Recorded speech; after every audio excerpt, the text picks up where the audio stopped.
Bueno, pues vamos a dar comienzo a nuestra... Queda gente por venir, pero bueno, no importa. Nosotros vamos a comenzar porque además ya hemos dado los 5 minutitos de rigor, de cortesía, para aquellos que somos un poquito más tardones en llegar.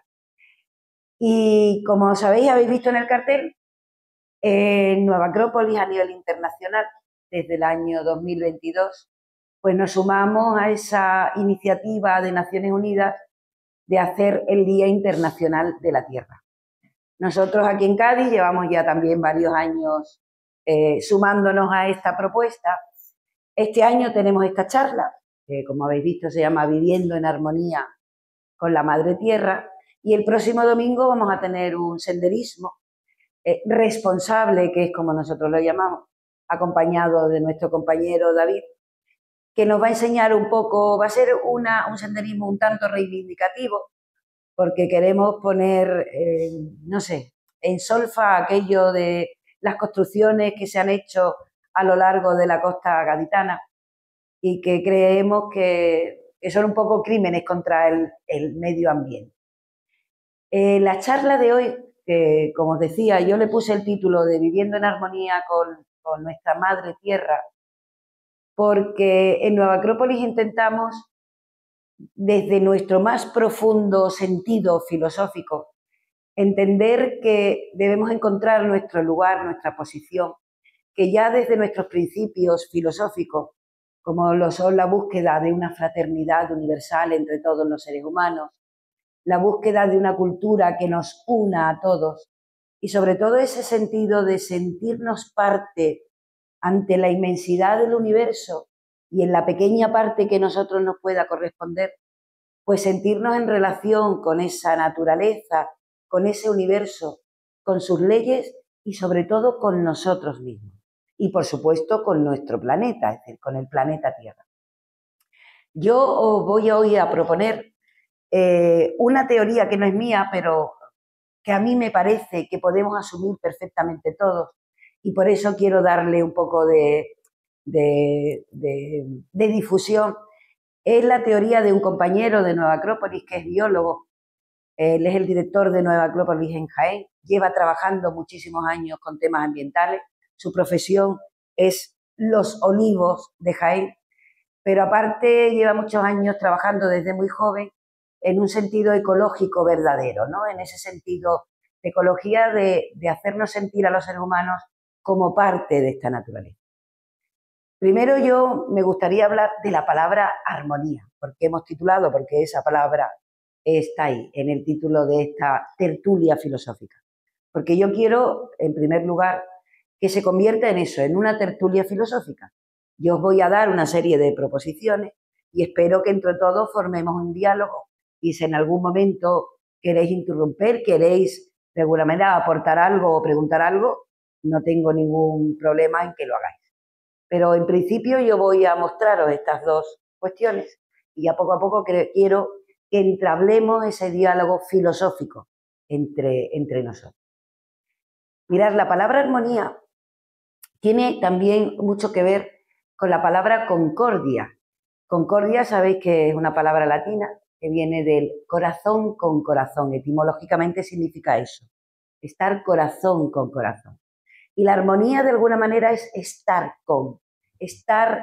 en bien, que ese corazón que de alguna manera es nuestro centro de nuestro espacio corporal, de nuestro cuerpo, y es el que está en esa mitad de lo que puede ser lo de abajo y puede ser lo de arriba, nuestro mundo más material, y nuestro mundo de pensamientos, de sentimientos, de aquellas ideas que nos hacen pensar en quizás en lo más espiritual que podamos tener, en nuestra relación con lo sagrado. Eso de alguna manera es la armonía y la concordia. Y eso es lo que a mí me gustaría de alguna manera que después nos lleváramos, ¿no? Después de esta tertulia, si lo logro hacer bien, por supuesto, pues que cada uno nos llevemos aquella parte de nosotros que puede ya empezar a trabajar por vivir en armonía con nuestro planeta, con nuestra madre tierra. Sabéis que la mitología pues siempre le ha dado ese nacimiento o ese parentesco de algunas ideas de algunos pensamientos filosóficos con algunos dioses. En el caso de la armonía, aunque hay muchas versiones de dónde nace, de dónde procede, pues yo me ha gustado más esta versión que habla que la armonía es hija de Afrodita y de Ares. Afrodita, que es el amor, y Ares, que es la guerra. Son como la imagen de lo que es la unión y lo que es la desunión, de lo que puede ser la vida y lo que puede ser la destrucción. Sabéis que estos dos dioses, Afrodita tiene como dos vertientes diferentes, que es la Afrodita Pendemus, que es el amor que nos tenemos los seres humanos y que hace que nuestra evolución prosiga, ¿no? Y está también la Venus o Afrodita Urania, que es aquella de la unión entre las cosas sublimes, aquella que nos ayuda a una evolución espiritual, porque nos ayuda a unirnos con lo sagrado que hay en nosotros y con lo sagrado que podemos encontrar en la naturaleza que nos rodea. Pero estos dos dioses, Afrodita y Ares, tienen dos hijos más, que si no me equivoco los nombres, y lo voy a leer para no equivocarme, son Deimos y Phobos, el terror y el miedo, pero también tienen armonía. Fijaros qué contradicción, ¿no?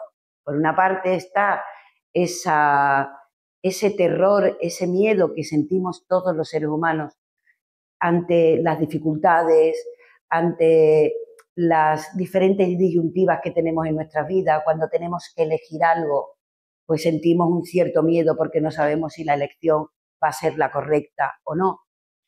Y también ese terror cuando nos encontramos con situaciones muy complicadas, muy difíciles, como las que nos podemos encontrar demasiado habitualmente los seres humanos. Y es ese terror también de encontrarnos quizás ante el vacío de nosotros mismos, ¿no? Ante ese vacío de, ¿y ahora yo qué hago? ¿Y ahora yo quién soy? ¿Y ahora yo de dónde vengo? ¿Y ahora yo de dónde voy? Que quizás son preguntas filosóficas que nos hacemos todos y que son naturalmente las que nos debemos hacer, pero cuando caemos en esa vacuidad del no sé nada, no sé a lo que me enfrento, podemos caer en ese terror que nos lleve al pánico, que es la inmovilización, es decir, la paralización total. Pero para eso está armonía, es decir, para intentar que esos dos opuestos, como puede ser el amor y como puede ser la guerra, entendamos perfectamente hacia dónde nos tenemos que dirigir a cada uno. Fijaros la guerra que por desgracia estamos viviendo ahora en nuestro planeta. También hay un elemento simbólico muy importante, que es esa guerra que debemos de tener quizás cada uno de nosotros. Nosotros en nuestro primer curso de filosofía, uno de los primeros temas que impartimos es cuando hablamos del Bhagavad Gita, de aquel libro tan conocido y además tan importante para el pensamiento y la filosofía hindú, donde se plantea una batalla, una guerra. Una guerra donde hay uno de esos héroes que pertenecen a ese libro, a esa historia, pues se tiene que enfrentar ante dos ejércitos que son parte de sí mismo, es decir, estos dos ejércitos forman parte de su propia familia. Y él tiene que decidir qué bando elegir. Y nosotros muchas veces nos encontramos en esa situación, en esa disyuntiva. ¿Qué elemento, hacia dónde quiero ir? ¿Cuál es la batalla que yo quiero tener en mi interior? Porque yo quiero decidir hacia dónde debo ir, hacia dónde quiero ir también. Pues para que veáis que armonía está ahí en todo. Y armonía podemos ver en la naturaleza en situaciones que a nosotros los humanos nos parecen muy complicadas, muy difíciles. Por ejemplo, un día hablando con un compañero cuando hablábamos de la naturaleza en sí misma, ver comerse un león o una cebra, que a nosotros nos parece muy desagradable, en realidad es algo armónico, es decir, cumple con la armonía de la naturaleza. Y así otras muchas cosas que para nosotros son como un poco terribles, pero que en definitiva forman parte de ese movimiento armónico, de ese ciclo de la vida, que forma parte de esa armonía de nuestro planeta Tierra. Pero claro, nosotros vemos la naturaleza allí y a los seres humanos nos vemos aquí. Y podríamos preguntarnos cuál es nuestro lugar. Es decir, dentro de ese ciclo de la vida del planeta, ¿cuál sería nuestro lugar? ¿Cuál es nuestra posición?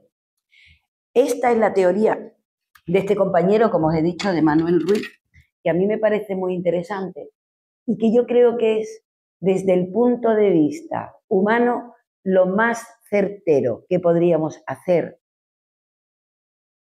para poder solucionar los problemas de nuestro planeta. Y os cuento. Sabéis que desde hace ya bastantes años, desde la segunda década del pasado siglo XX, pues empezaron a aparecer diferentes movimientos ecologistas porque empezamos a ver los problemas que íbamos teniendo en nuestro planeta. Esos problemas eran pues todo el tema nuclear, cuando se empezaron a hacer ensayos de bombas nucleares, todos los tóxicos que empezamos a utilizar para temas de agricultura, la superpoblación, empezamos a ver que había una serie de problemas que estaban afectando al medio ambiente de nuestro planeta y estos grupos ecológicos intentaron ponerle de alguna manera solución o por lo menos ser reivindicativos, es decir, ser como altavoces de los problemas que empezamos a tener. Esto siguió produciéndose y en el año 92-93 se realizó por medio de unos investigadores como una especie de estudio donde a través de una serie de variables, de parámetros, podíamos ver cuáles iban a ser las consecuencias de todo este momento que estábamos viviendo a nivel de medio ambiente, de nuestro ambiente en el planeta. Todas las soluciones, todas las conclusiones que se sacaron de todos estos estudios llegaron a la conclusión de que íbamos abocados de una manera irremediable al colapso. Es decir, ya no había vuelta atrás. Sabemos que el fin de nuestra civilización está cercana, no hay manera ya de vuelta atrás. Otro de los grandes problemas a los que nos enfrentamos es el cambio climático, que aunque sabemos que es un proceso natural de nuestro planeta, es decir, ese calentamiento, la atmósfera que hace de efecto invernadero para que la temperatura en el planeta sea habitable, ya que nuestra lejanía del Sol pues no nos permitiría tener la vida que nosotros conocemos ahora mismo. Pero que la atmósfera hace como ese efecto invernadero. El problema que tenemos ahora, que por nuestra intervención, la intervención humana, pues todo ese efecto invernadero se ha multiplicado muchísimo y nos estamos dando cuenta que estamos teniendo un proceso de cambio climático demasiado acelerado para que los ecosistemas de nuestro planeta se habitúen o evolucionen con respecto a esos cambios que estamos teniendo.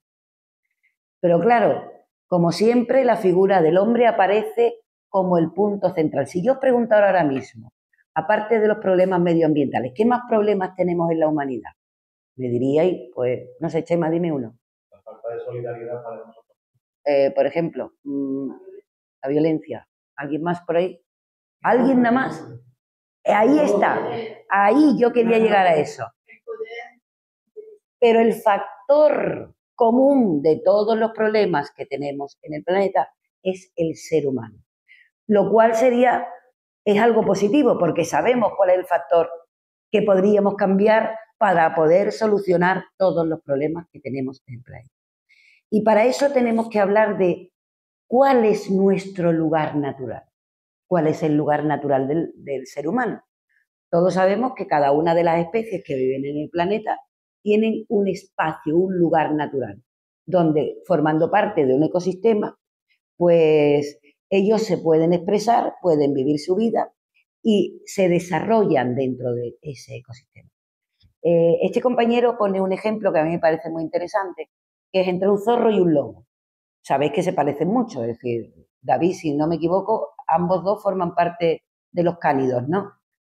Pero cada uno de ellos tiene un ecosistema diferente, vive en un ecosistema diferente, aunque pueden compartir en algún momento dado. Pero cada uno de ellos se desarrolla de una manera completamente diferente, aunque son muy parecidos. Cualquier cambio en ese ecosistema va a producir cambios en cualquiera de estas dos especies, o la del zorro o la del lobo. O si sacamos alguno de estos dos animales, lo sacamos fuera de su ecosistema, su desarrollo no sería lo mismo y probablemente pues desaparecería, porque necesita de todo un entorno, de todo un espacio natural para poder desarrollarse y sobrevivir. El ser humano no tiene un ecosistema único. Sabéis que los seres humanos somos los únicos seres del planeta que vivimos en cualquier ecosistema del planeta. Es decir, hemos utilizado otras herramientas, que no es solamente la evolución genética, para poder vivir en otras partes de nuestro planeta donde hay animales que no pueden vivir. Por ejemplo, nosotros vivimos en el Ártico, en la Antártida, somos capaces de vivir en los desiertos más secos y más calurosos, en los trópicos más húmedos y calientes, es decir, nos adaptamos a cualquier medio, porque los seres humanos tenemos algo especial. Hay una teoría, que ya no es teoría, que ya casi es una proposición, donde dicen que los seres humanos hemos evolucionado como de dos maneras diferentes y de manera paralela. Que uno ha sido la hominización y otra ha sido la humanización. La hominización, es cuando nos fuimos, que son varios factores, que son la bipedestación, es decir, empezamos a andar sobre nuestras piernas, la liberación de la mano y el tema de la pinza, la encefalización y la apertura del rostro. Y la humanización. La humanización fue cuando empezamos a adquirir conciencia de nosotros mismos. Empezamos a utilizar la imaginación y la capacidad simbólica. Nosotros somos capaces de expresarnos y de comunicar ideas a través de símbolos. Utilizamos el lenguaje, somos capaces tenemos la necesidad de comunicarnos y por eso somos capaces no solamente de hablar diferentes lenguas, sino de hablar por medio de gestos, por medio del tacto. Hoy, por ejemplo, ha sido curioso porque nos han llamado de la Asociación de Sordos de Jerez para ver de qué manera podían traducir nuestras charlas pues, al lenguaje de signos. Y le hemos dicho, no preocuparos porque nosotros lo ponemos todo en YouTube y a partir de ahí ya podéis tener la interpretación que vosotros necesitéis, ¿no? Lo cual me ha hecho mucha ilusión, ¿no? Para que veáis que los seres humanos utilizamos el lenguaje porque necesitamos comunicarnos unos con otros. Creamos herramientas y entre esas herramientas también creamos armas para luchar entre nosotros. Hemos aprendido a manejar el fuego y por lo tanto aprendimos a trabajar y a procesar los alimentos. Empezamos a crear refugios, casas, la aparición de las sociedades. Necesitamos vivir en convivencia, necesitamos convivir entre nosotros. Y, por supuesto, la capacidad estética y de arte. Y también la capacidad de tener una idea del más allá. Y no solamente es esto lo que vivimos, sino hay algo después de la muerte. Y quizás esas primeras visualizaciones o imaginación de lo que podría ser una religión por la necesidad de también nuestro contacto con lo sagrado. Hay muchos especialistas que hablan de esta hominización por una parte y de la humanización por otra. Y hay muchos estudiosos que hablan de que este proceso fue simultáneo, es decir, que a medida que fuimos evolucionando como especie, todo esto se fue desarrollando a la vez. Por lo tanto, también podríamos hablar de que la edad del ser humano en este planeta, podríamos hablar de cientos de miles de años, incluso de millones de años, ¿no? De toda esta evolución como seres humanos. Pero en este lugar, es decir, en esta posición que nosotros tomamos, ¿cuál es nuestro lugar sabiendo ya cómo somos y cómo nos hemos desarrollado? Pues sabemos que entre los seres humanos nuestras diferencias no son porque nos falta una extremidad o tengamos alguna discapacidad. Nuestras diferencias son quizás más a nivel moral, es decir, cuando vemos en otro algo que no nos gusta para la convivencia general, ¿vale?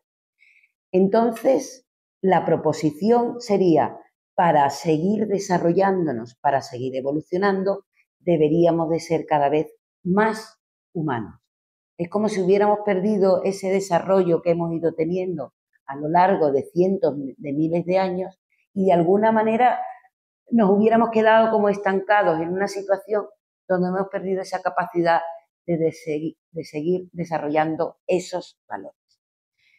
Por ejemplo, esa capacidad de altruismo no es algo nuevo. Nosotros, generosidad, empatía, todos esos valores que acompañan al estar con el otro, pues lo hemos encontrado en restos arqueológicos antiquísimos, como es, que se ha convertido muy famoso, como hay muchos que lo ponen como el primer ejemplo de voluntariado, ¿no? De alguien que sirvió a otro, que es un fémur roto, pero soldado. Es decir, que esa persona cuando se partió el fémur, sabéis que una rotura de fémur hoy en día es algo grave todavía, es decir, que ya lo podemos solucionar sin problema, pero imaginaros en la antigüedad, en la prehistoria, pues romperse el fémur significaba que ya no podía significar que ya no podías servir a la tribu o al clan y entonces pues tu futuro era la muerte. Pero ese fémur soldado nos da a entender que hubo alguien que cuidó de esa persona enferma, que cuidó de esa... Por lo visto dicen que el fémur puede ser de un joven. Es decir, que alguien se ocupó de que esa persona pudiera seguir viviendo en el clan, en la sociedad en la que vivía. Eso es lo que nos hace humanos y esa es nuestra posición natural. Hablamos de esa posición natural cuando hablamos de concebir ideas. Nuestras ideas las podemos trasladar a los otros. Podemos imaginar cuestiones que hasta cierto momento eran inimaginables. Pensar en todas las novelas de Julio Verne. Imaginó que podíamos viajar 20.000 leguas de viaje submarino, pero también pensó que podíamos ir a la Luna y lo hemos conseguido. Es decir, de alguna manera tuvo una imaginación creativa que yo no sé si pudo ver el futuro o simplemente fue esa capacidad humana de saber ver más allá y de querer atravesar fronteras que todavía no habíamos atravesado.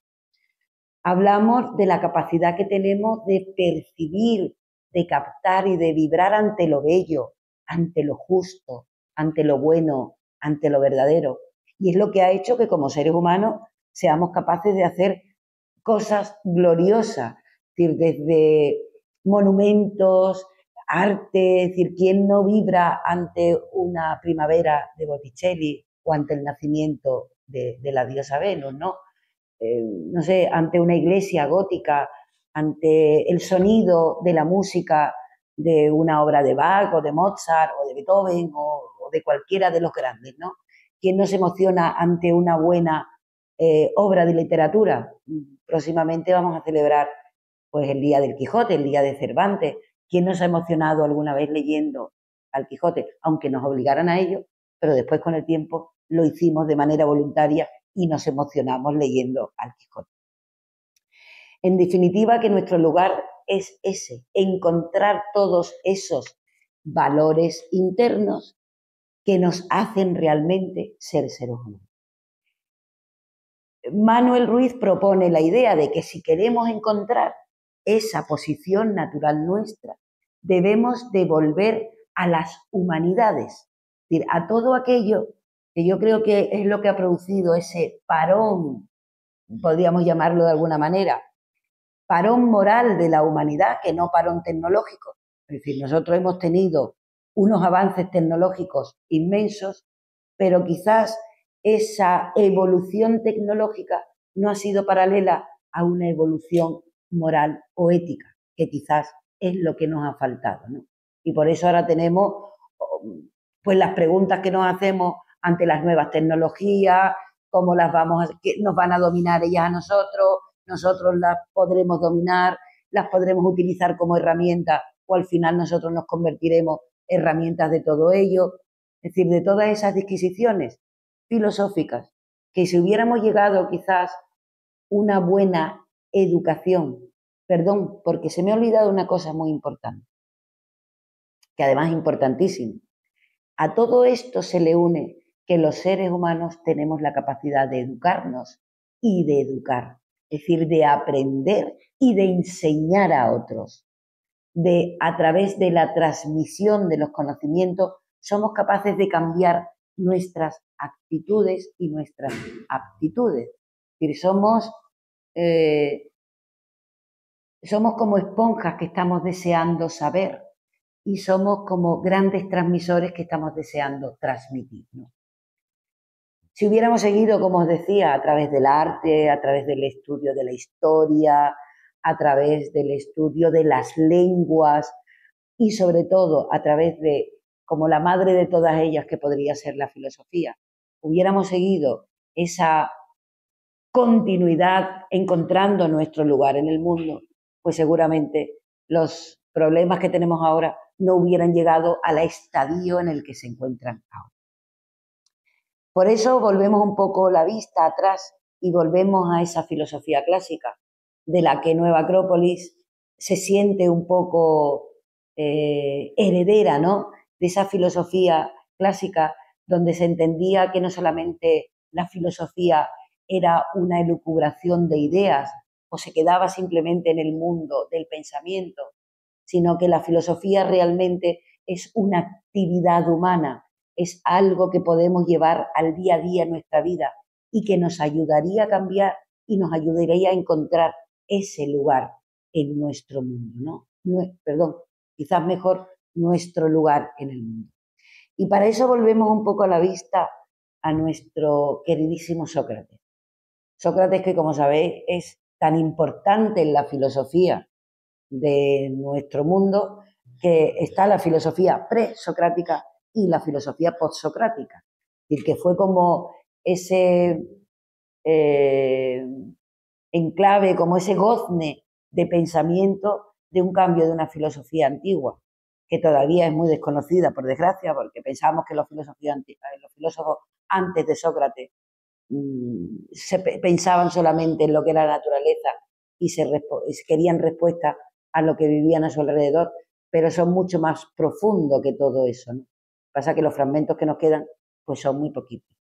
Pero Sócrates nos plantea la manera de encontrar la felicidad, porque quizás si encontráramos cada uno nuestro lugar en el mundo, probablemente encontraríamos la felicidad, porque tendríamos un propósito, tendríamos una idea. Yo estoy aquí, yo ya sé quién soy, yo sé de dónde vengo, estoy aquí en el presente y sé hacia dónde quiero dirigirme en el futuro.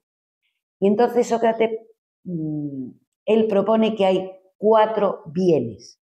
El primer bien es el bien último, es decir, el bien al que todos debemos llegar en algún momento. Él llama eudaimonia. Y es encontrar ese daimon, que sería la representación de lo mejor que tenemos cada uno de nosotros, de esos valores internos que poniéndolos en marcha y desarrollándolo encontraríamos ese tipo de bien supremo. Ese segundo bien, él los llama los bienes constitutivos, que son todo ese conjunto de valores que nosotros podemos desarrollar para lograr llegar a ese bien superior. Después estarían los bienes materiales, que son los necesarios para nuestra vida, porque somos seres materiales, y después los bienes instrumentales, que son aquellos que necesitamos para vivir en nuestra vida material. Por ejemplo, tener un coche, tener una casa, las herramientas que necesitamos para nuestra vida diaria, es decir, todo aquello que lo utilizamos para nuestra vida. ¿Qué es lo que nos ha pasado?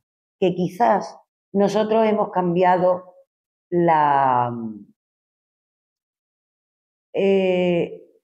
hemos dado la vuelta a ese bien superior, le hemos puesto el último y hemos puesto el primero, los bienes instrumentales y los bienes materiales, los primeros dentro de nuestros intereses. Y hemos olvidado que los bienes constitutivos, aquellos, los valores, los que podemos desarrollar interiormente como seres humanos, lo hemos puesto en un segundo lugar. Por lo tanto, cuando nosotros buscamos la felicidad, lo que buscamos son los bienes materiales, es decir, queremos encontrar la felicidad en todo aquello que es material y por lo tanto va a ser temporal. Un coche no dura eternamente. Constantemente no. Un coche dura un cierto tiempo, pero con el tiempo tenemos que cambiarlo. Nosotros no seguimos utilizando los primeros coches que hizo Ford. La tecnología ha ido avanzando y nosotros esas herramientas las hemos ido utilizando, lo cual es lógico y normal, es decir, que sería de tonto el no utilizar las herramientas que tenemos a nuestra disposición porque hemos utilizado nuestra mente y nuestra imaginación para crearlas. Pero lo que no podemos caer es encontrar la felicidad en la tenencia o la posesión de esos bienes que son materiales. Por lo cual, como os decía, con el tiempo se van desgastando. A mí me parecía súper curioso que un coche, tal como lo compras y lo quieres vender, ya vale menos. Decía, pero si lo acabo de comprar, si no lo he utilizado, ¿cómo puede valer menos? Porque ya se ha devaluado su valor. Fijaros lo curioso que es nuestro mundo, ¿eh? Pues todo es así. Es decir, yo me compro un coche, pero dentro de unos años yo ya quiero el coche que tiene la pantallita que ve por detrás. Es que eso es una herramienta muy útil, sobre todo para los que no sabemos aparcar. Es decir, hay cosas, pero ante esa búsqueda de esos bienes, estamos sometiendo a nuestro planeta a algo tan sumamente insostenible que ya no puede más.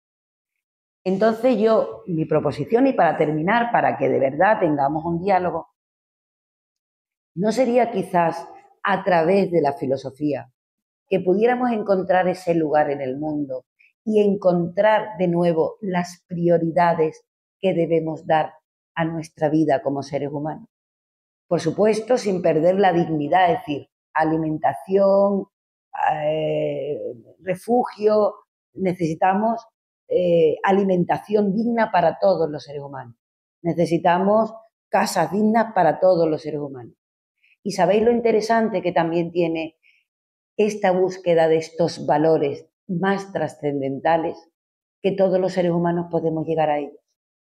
Es decir, no hay ninguna vía que nos corte. En cambio, a esos bienes materiales, lo único que nos hacen es que nos separemos, que hayan grandes injusticias en el mundo, que unos tengan mucho y otros tengan muy poco. En cambio, con estos valores que nos pertenecen a todos, lograríamos, sí, de verdad, una igualdad para todos los seres humanos.